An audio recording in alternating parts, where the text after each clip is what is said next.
ఆబ్వియస్గా అదే వాళ్ళు ముందుగా జరుగుతుంది ప్లానింగ్ అనమాట ఇది. సరే కూటమి అధికారంలో రాబోతుందని చెప్పి గతంలో జరిగిన ఎలక్షన్లో కూటమి ఎలాంటి ఫలితాలు వచ్చాయో చూశారు. సో మరి కూటమి మాట నిజం అవబోతుందా ఈసారి, లేదంటేనేమో ఇది ఒక మౌత్ టాక్ ఏదో జరిగిపోతుందని చెప్పి కొన్ని ఛానల్స్ని పనిగట్టుకొని ఒకరు సపోర్ట్ చేస్తున్నారని చెప్పి చేసుకోవచ్చు. ఇది కూడా అంటే బయట నడుస్తున్న మాట. ఎవరికో చేసుకోవచ్చు. దాంట్లో మీరు ఎటువంటి ఏ సర్వే కంపెనీ మీద నేను కమెంట్ చేయను, ప్రజలు అనుకునే మీద కమెంట్ చేయను. మీరు ఉన్న డబ్బులంతా పోగేసుకొని బెట్టింగ్లు చేసుకుని నాశనం అయితే నాశనం అండి, మాకు సంబంధం లేదు. ఇప్పుడు మామూలుగా నేను చెప్పేది ఏంటంటే ఓవరాల్గా మన పాయింట్ చెప్తూ ఉంటాం. ఓవరాల్గా మనల్ని పర్సనల్గా మనల్ని అప్రోచ్ అయినా లేకపోతే మన దగ్గర రిపోర్ట్ తీసుకున్నా ఇది సేల్ చేస్తుంటాం. ఈ రిపోర్ట్ ఇది ఓవరాల్ మనం నమ్ముతారా లేకపోతే ఆ ఛానల్స్ నమ్ముతారా లేకపోతే ఇంకోటి నమ్ముతారా అనేది లాస్ట్ టైము నేను బలంగా చెప్పాను, ఈసారి బలంగా చెప్తున్నాం. ఎటువంటి దాంట్లో మార్పులు లేవు. ఎందుకంటే ఎంతమందిని మనం కన్విన్స్ చేయగలుగుతాం, ఎంతమంది బలంగా చెప్పగలుగుతాం. మనకున్న పరిధిలో మనం కొంచెం చెప్తున్నాం. 1 లక్షల మంది చూస్తున్నారు.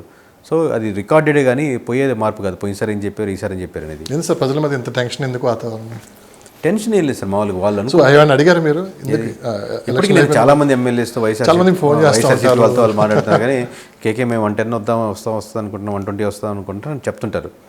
నేను మీరేమంటారంటే ఇప్పుడు నేను ఆల్రెడీ ఏం చెప్తున్నాను పబ్లిక్గా చెప్తున్నాను కదా సార్ అంటే మీకు ఆల్ ది బెస్ట్ సార్ అని చెప్తాను. లేదు సార్ కరెక్ట్ కాదు, మీరు అనుకున్న తప్పు, ఇలా రావట్లేదు, మీరు ఎక్కడో రాంగ్ అలా ఏం చెప్పను. వాళ్ళ నమ్మకం వాళ్ళది కదా. మేబీ ఏమో మనం రాంగ్ అవ్వచ్చేమో, తర్వాత రిజల్ట్ వచ్చాక వాళ్ళు రైట్ అవ్వచ్చేమో. సో వాళ్ళు ఎందుకు వాళ్ళు తప్పు పెట్టడం, మీరు ఆల్ ది బెస్ట్ సార్ అని చెప్తాం. మనకున్న నమ్మకం మనకుంది. చాలా తక్కువ సీట్లు ఇచ్చారు వైఎస్ఆర్సీపీ. అవును సార్.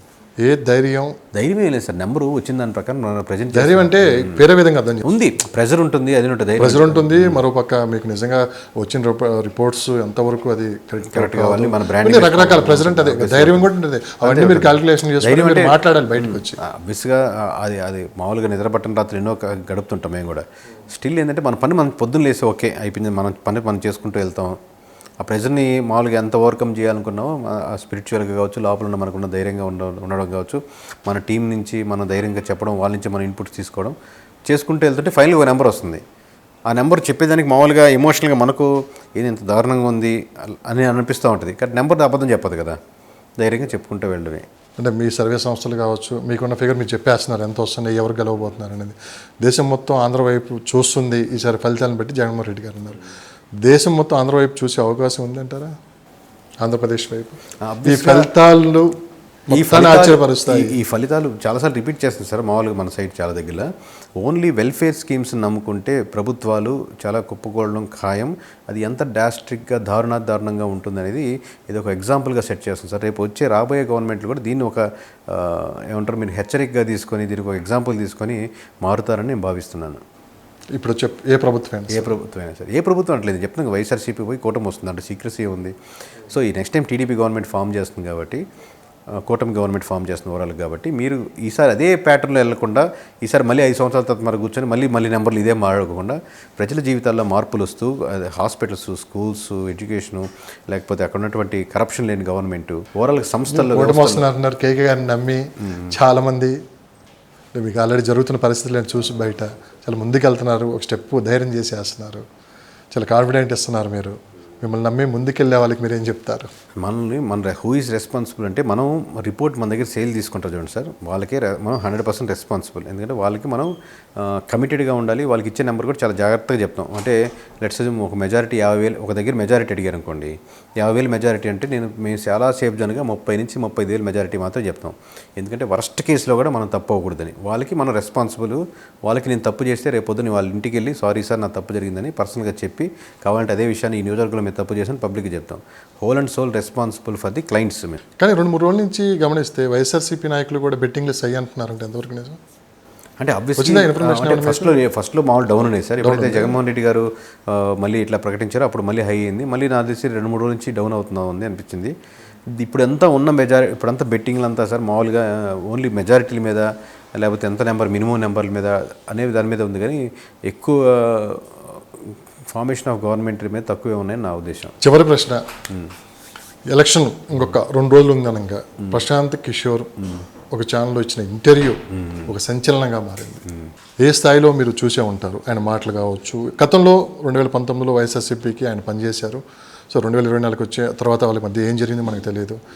ఎక్కడైతే మొదలుపెట్టారో మళ్ళీ అక్కడికే వస్తారని చెప్పి ఆయన కూడా వైఎస్ఆర్సీపీ నాయకుని ఉద్దేశించి ఆయన మాట్లాడటం, మీరు అన్నట్లు వెల్ఫేర్ స్కీమ్స్ అన్నీ ఇవన్నీ గ్రౌండ్ లెవెల్లో పనిచేయలేదని చెప్పి చెప్పటం, ఈ ప్రశాంత్ కిషోర్ ఇంటర్వ్యూ చూసిన తర్వాత కూడా కొంత ఓట్ వేసే వాళ్ళు కూడా కొంత మార్పు వాళ్ళలో కనపడింది, అభివృద్ధి వైపే ఓటు వేసారని చెప్పి కూడా అన్నారు.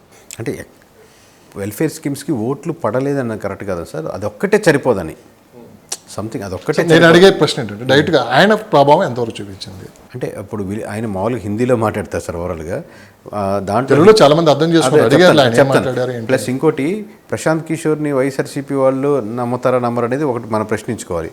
ఇటు సైడ్ ఉన్నప్పుడు అదే మీకు వేవ్కి ఇటువైపు ఉంటే నమ్ముతారు. ఇప్పుడు మామూలుగా సహజంగా ఏంటంటే మనకు కరుడు కట్టున్నట్టు మారిపోతున్నారు సార్ జనాలు, ఇటు సైడ్ కానీ అటు సైడ్ కానీ. సో వాళ్ళలో ఎటువంటి ప్రభావం ఉండదు. ఆల్రెడీ లేట్ అయిపోయింది కాబట్టి ఇంక ప్రజల్లో టర్న్ అయ్యి అటు పార్టీలు మారే ప్రభావం ఉండదు. బట్ ఒక క్లారిటీ కొంచెం ప్రశాంత్ కిషోర్ కాన్ఫిడెంట్గా నమ్మే వాళ్ళకైతే ఒక క్లారిటీ ఉండి ఓకే ఇది ఓడిపోబోతుంది అయితే అనేది ఎంతో కొంత ప్రభావం అయితే చూపిస్తుంది. ఆ 2 రోజుల ముందు కదా జరిగింది, కొంత ఎఫెక్ట్ పడింది అంటారా? అంటే 100% అంటే ఆ కాన్ఫిడెన్స్ని లోపించడానికి ఉపయోగపడుతుంది ఖచ్చితంగా. అసలు లెక్కలో తీసేశారు కదా జగన్మోహన్ రెడ్డి ప్రశాంత్ కిషోర్ని. మీరు వర్క్ చేసేది అతను చేసేది ఏంటి, టీం వర్క్ ఇదే. మరి ఆబ్వియస్గా ఏ లీడర్ అయినా అదే చెప్తారు, ప్రశాంత్ కిషోర్ గారు చెప్పింది కరెక్టే, మనం ఓడిపోబోతున్నాం. డబ్బు మనిషి బొత్స సత్యనారాయణ గారు చెప్పారు కదా. సరే ఇప్పుడు ప్రశాంత్ కిషోర్కి ఒక డిసడ్వాంటేజ్ ఏంటంటే ఎంత గట్టిగా పనిచేసి ఎన్ని పార్టీలను గెలిపించినా ఆబ్వియస్గా అపోజిషన్ పార్టీ ఇతను వచ్చాక ఇలాగే అయిపోయిందని అంటారు. ఏ పార్టీకి వర్క్ చేస్తుంటే అపోజిషన్ పార్టీ ఇతని వల్ల రాష్ట్ర నాశనం అయిపోయింది అంటారు. కానీ అతనే కావాలని అందరూ కోరుకుంటారు ఇంటర్నల్గా. సార్ ఈ 5 సంవత్సరాల నుంచి ప్రజలు ఒక భయానక వాతావరణంలో బతికారా? అది ఓటర్ రూపంలో కసి తీర్చుకున్నారా? ప్రజలు అని జనరలైజ్ చేయలేదు సార్. ప్రజలు అనేది ఎప్పుడు జనరలైజ్ ఫ్యాక్టర్ కాదు. నేను ఇందాక చెప్పినట్టు కోర్గా జగన్మోహన్ రెడ్డికి మించిన వాడు లేడు అనుకునే సెక్షన్ అట్లాగే ఉంటారు. కోర్గా చంద్రబాబు నాయుడు మించిన వాడు లేడు, అతను మించిన విజనరీ లేడు అనుకునే వాళ్ళు ఉంటారు. న్యూట్రల్ రైల్స్లో ఒక 15% మంది ఇటు మారారు అంటే ఖచ్చితంగా ఓట్ బ్యాంకింగ్ చాలా డిఫరెన్స్ వస్తుంది. సో ప్రజలు అనేదానికంటే ఈ 15% మంది ఖచ్చితంగా ఇటువైపు మళ్ళారు. ప్రజలు అంటే జనరలైజ్ స్టేట్మెంట్. ఏ ప్రజలు, ఏ క్యాస్ట్ వాళ్ళు, ఏ ప్రాంతం వాళ్ళు, ఏ పని చేసుకునే వాళ్ళు, ఏ ఏజ్ ఫ్యాక్టర్ వాళ్ళు, ఏ వృత్తులు వారు, ఇట్లా మారిపోతూ ఉంటుంది. ఈ జనరలైజ్గా ప్రజలు అని అనేస్తే మళ్ళీ మనకు 99% ఇటు మళ్ళీ ఎడ్యుకేషన్ పీపుల్ కావచ్చు, లేకుంటే ఎంప్లాయీస్ ఈ సెక్షన్లో నేను చెప్పిన వీళ్ళు కూడా కొంత ప్రజల్లో కొంత కోర్ జగన్మోహన్ రెడ్డి ఫ్యాన్స్ అన్న చూడండి. దాంట్లో ఎడ్యుకేటెడ్ వాళ్ళు ఉంటారు, దాంట్లో ఐఏఎస్ ఆఫీసర్లు ఉంటారు, దాంట్లో టీచర్లు ఉంటారు, అట్ ది సేమ్ టైం దాంట్లో మహిళలు ఉంటారు, దాంట్లో వృద్ధులు ఉంటారు, దాంట్లో ఉంటారు, దీంట్లో ఉంటారు. దానికి సంబంధం లేదు ఏజ్కి.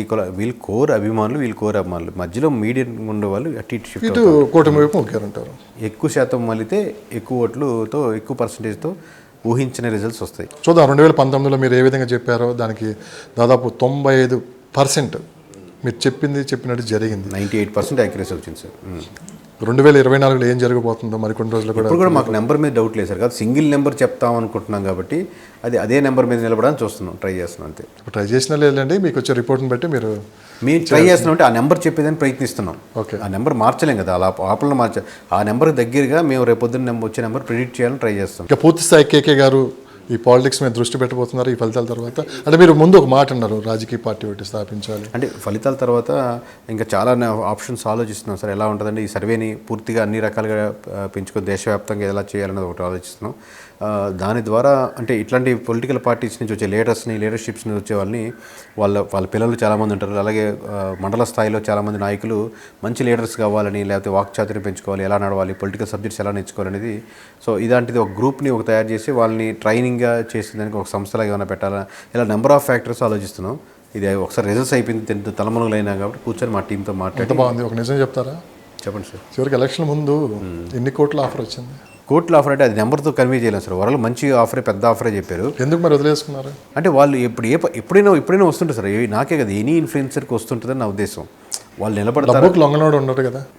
అట్లా ఉండదు. ఎవరు ఉంటారు చెప్పండి. చాలామంది ఏ ఫ్యాక్టర్ మీద అనేది ఈసారి ఎలక్షన్లో కూడా డబ్బు ప్రభావం ఎంత కొంత ఉంది.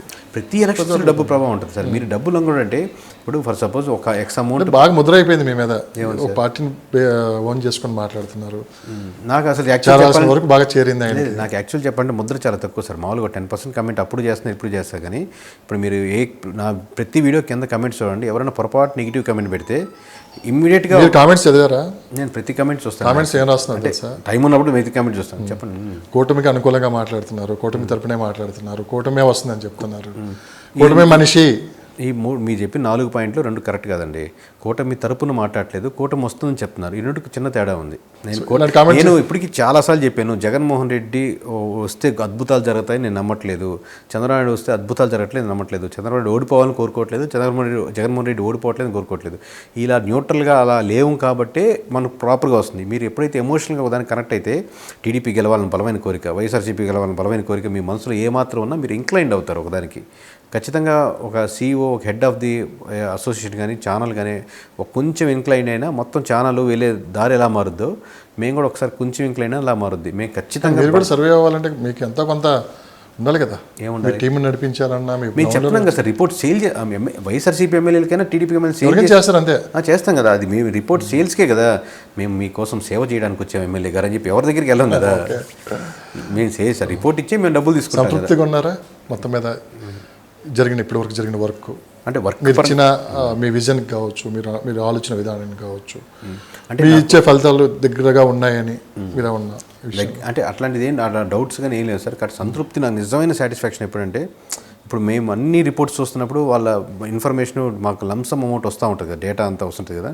సో ప్రజల యాస్పిరేషన్స్కి పార్టీలు వెళ్ళే దారులకి చాలా తీవ్రంగా డిఫరెన్స్ ఉందన్నమాట. అది కనపడుతుంటుంది, అది బాధగా ఎక్కువ ఉంటుంది నిజంగా.